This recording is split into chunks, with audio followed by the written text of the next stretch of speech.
What if I told you that most people are completely misusing caffeine? That your daily coffee habit could be sabotaging your energy, focus, and even your workouts without you realizing it? Caffeine isn't just a morning ritual or a productivity crutch. It's a powerful performance enhancer, if you know how to use it strategically. The problem? We're drinking it at the wrong times, in the wrong amounts, and for the wrong reasons. And that's silently dragging down your potential. This isn't your typical caffeine is good or caffeine is bad kind of video. This video about mastering a tool that, when used correctly, can transform how you think, move, and perform. Science already knows how to make caffeine work with your body's rhythms, not against them. Now it's your turn. If you're into optimizing your mind and body with science-backed tips, hit that like button and subscribe so you'll never miss out on what's coming next. Ever notice how caffeine sometimes amps you up and other times it barely makes a dent? Or how a midday coffee can leave you foggy instead of focused? Maybe you've wondered why some people get supercharged while others just get the jitters. To understand how caffeine actually works, you need to know one key word: adenosine. This is a chemical in your brain that builds up throughout the day, creating that heavy, sleepy feeling. It's basically your body's way of saying, hey, it's time to slow down. Caffeine blocks adenosine from binding to its receptors. That's why you feel more awake and alert after a cup of coffee. You're not getting more energy. You're simply removing the signal that says you're tired. But there's more going on.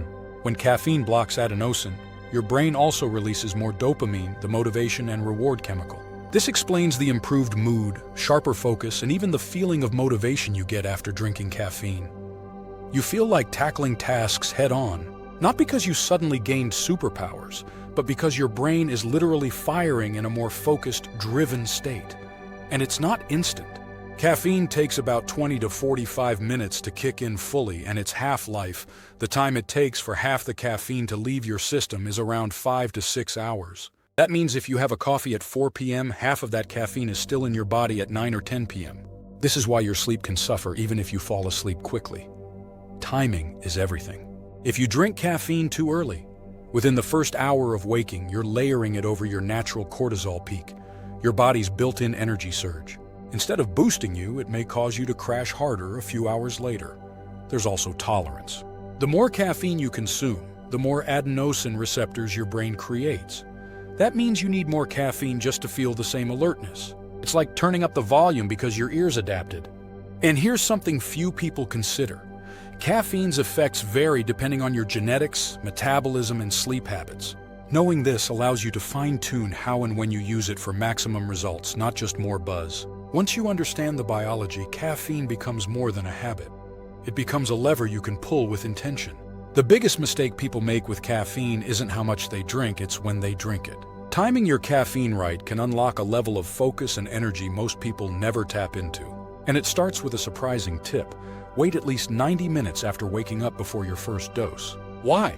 Because in the first 60 to 90 minutes after waking, your body is naturally producing high levels of cortisol, your internal wake-up hormone.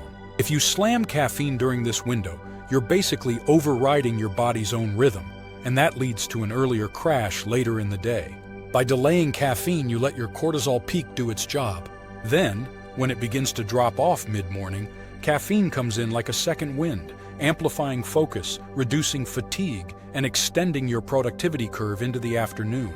For most people, the ideal first caffeine window is somewhere between 9:30 and 11:30 a.m., depending on your wake-up time.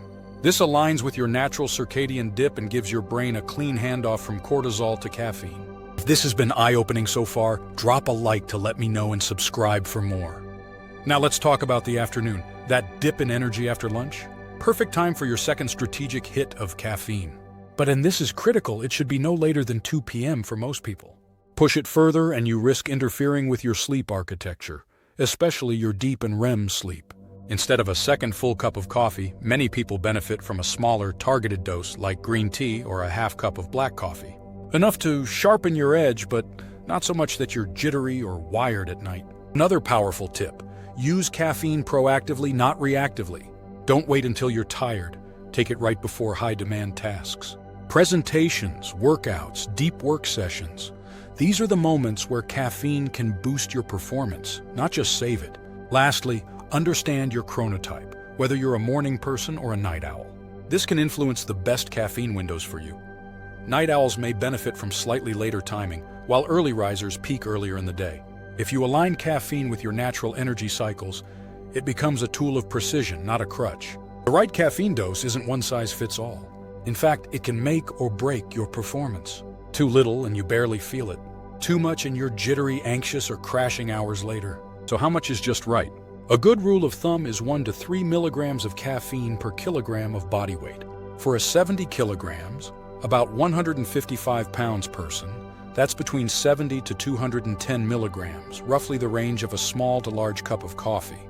But your optimal dose might change based on your sleep, stress, and even your meal timing. If you're new to caffeine or sensitive to stimulants, always start low. Your sensitivity is affected by genetics, hydration, diet, and even how well you slept the night before. Some people feel wired off a cup of tea. Others can sip espresso at night and still fall asleep in 5 minutes. The response is highly individual. And here's the part most people ignore: hydration and electrolytes.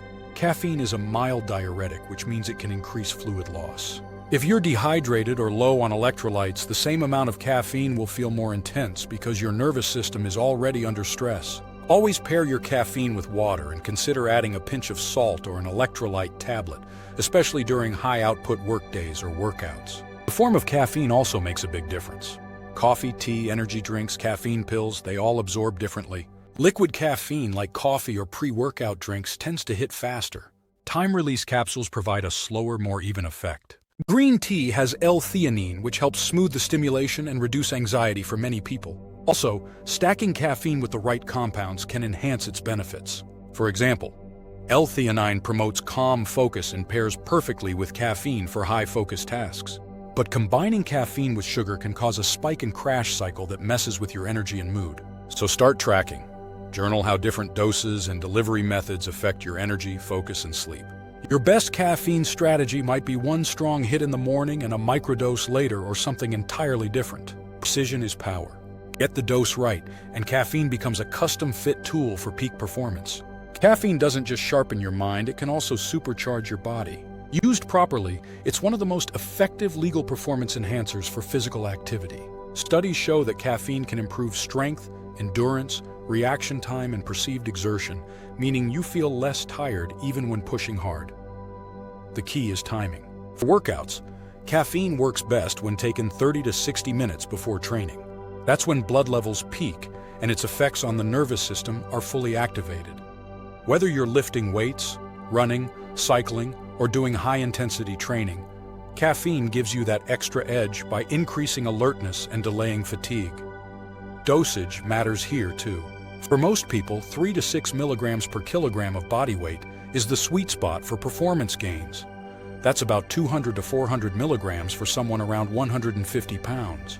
But always test lower doses first to avoid jitteriness or GI issues, especially during cardio-heavy sessions. And don't overlook the mental side. Caffeine improves focus and drive during physical activity. You feel more dialed in, more motivated, and more willing to push through discomfort. If you're training hard and want to level up your performance, caffeine can be your secret weapon when you use it with intention. Caffeine isn't just a habit, it's a high-performance tool. But only if you know how to use it right. When you treat caffeine like a precision tool, timed correctly, dosed smartly, and aligned with your natural rhythm, it stops being a crutch and starts becoming an edge. An edge that helps you focus deeper, train harder, and perform better across your day. This is about more than coffee or energy drinks. It's about making small, science-backed changes that create powerful results. And the best part? These are things you can start applying today. So now it's your move.